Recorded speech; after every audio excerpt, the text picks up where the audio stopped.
बीरान नगर के mental hospital के सामने सुबह के समय एक ऑटो आकर रुका। इसमें से रोबी नाम का लड़का उतरा और अस्पताल के गार्ड को बुलाने लगा। कुछ देर तक जब कोई नहीं आया तो रोबी खुद ही गेट खोलकर अंदर जाने लगा। जैसे ही रोबी ने गेट खोला, एक आदमी ने उससे पूछा कि तुम टीवी ठीक करते हो?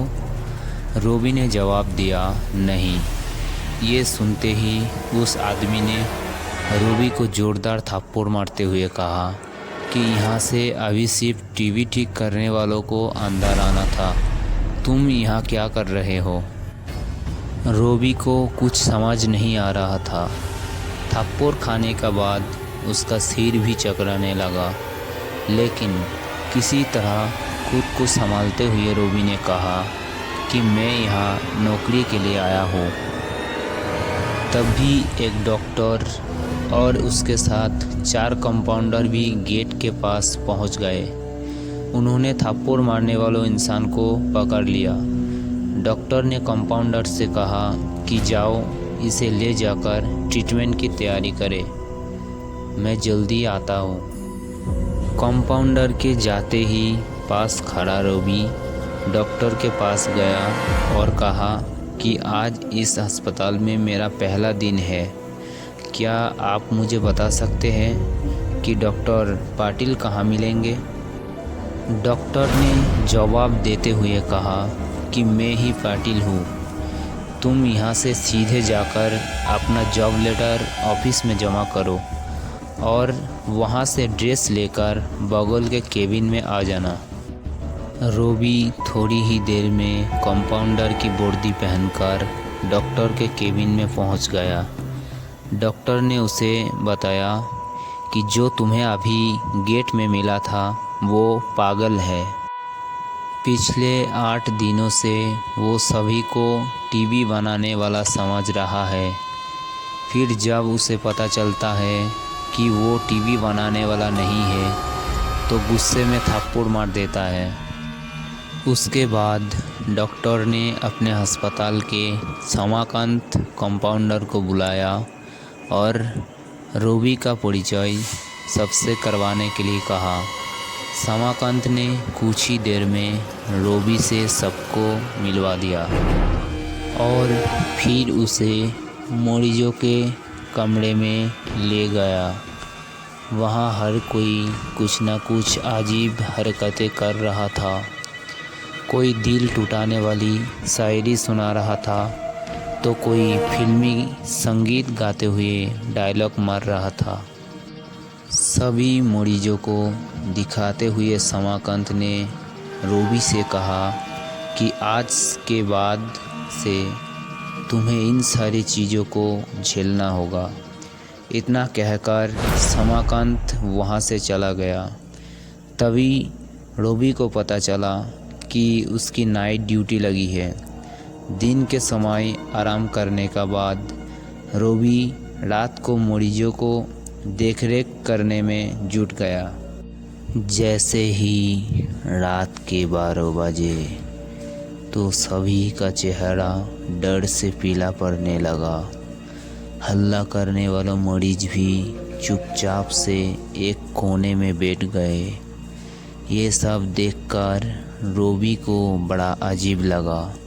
उस दिन नाइट ड्यूटी में मौजूद डॉक्टर से रोबी ने पूछा कि आखिर ये सब क्या हो रहा है? नए मरीज है जिनके इलाज के दौरान मौत हो गई थी, तुम संभल कर रहना। रोबी को भूतों पर विश्वास बिल्कुल भी नहीं होता था। उसने डॉक्टर की बात को हंसी में टाल दिया और अपना काम करने लगा। उसी रात रोबी अकेला बाथरूम जा रहा था। तभी उसे लगा कि कोई उसके पीछे है। मुड़ कर देखने पर कोई नहीं दिखा। कुछ देर बाद उसे फिर ऐसा ही महसूस हुआ।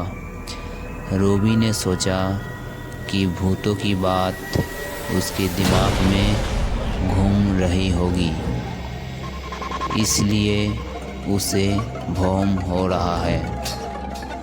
बाथरूम करके जब रोबी बाहर आ रहा था तो उसे शीशे में लिखा हुआ दिखा कि आज तुम पागल हो जाओगे। रोबी के लगा कोई उसके साथ मजाक कर रहा है, इसलिए उसने इस बातों पर गौर नहीं किया और अपने काम पर लग गया। कुछ देर बाद रोबी को एक तेज चीख सुनाई दी। वो दौड़ते हुए आवाज़ की ओर गया। जैसे ही रोबी वहाँ पहुँचा तो एक पागल ने दरवाज़ा अंदर से बंद कर दिया। किसी तरह से रोबी से उस दरवाज़े को खुलवाया। दरवाज़ा खुलते ही उस पागल ने रोबी को हवा में उछलकर गिरा दिया। रोबी इतनी ज़ोर से गिरा कि उसकी पीठ में गहरी चोट लग गई। तभी एक जोर की हंसी रोबी को सुनाई दी। वो ही पागल हंसते हुए बोला कि मैंने कहा था ना कि आज तू पागल हो जाएगा। रोबी ने गुस्से में उछलते हुए कहा, पागल आदमी, तूने ये क्या किया? रुक, तुझे अभी बिजली का झटका देता हूँ। पागल ने जवाब दिया, अस्पताल में मिलने वाली बिजली के झटके से ही तो मेरी मौत हुई थी। अब तू क्या मुझे कोई शौक देगा? अब मुझे इनका डर नहीं है। इतना कहते ही उस पागल भूत ने रोबी को एक हाथ से पकड़ा और दूसरा हाथ खींचे बोट में डाल दिया। इस तरह से रोबी को बिजली का इतना तेज झटका दिया कि उसकी चीखे से पूरा अस्पताल गूंज उठा। रोबी की आवाज़ सुनकर अस्पताल में मौजूद नाइट स्टाफ दौड़ते हुए उस कमरे की तरफ आए। सबके वहाँ रोबी बेहोश हालत में मिला। तुरंत रोबी को मरीजों के बेड पर लौटाया। उसी दिन से रोबी की दिमागी हालत ख़राब है। अब रोबी अपने आप को उस अस्पताल का डॉक्टर समझता है। अपनी पागल स्थिति और डॉक्टर बनने की वहम के चलते रोबी ने ब्लेड से अब तक कई लोगों का पेट काट दिया है। हर रात उस भूतिया अस्पताल से रोबी की तरह ही चीखने की आवाज़ आती है और किसी न किसी के वो भूत रोबी की तरह ही पटक देता है।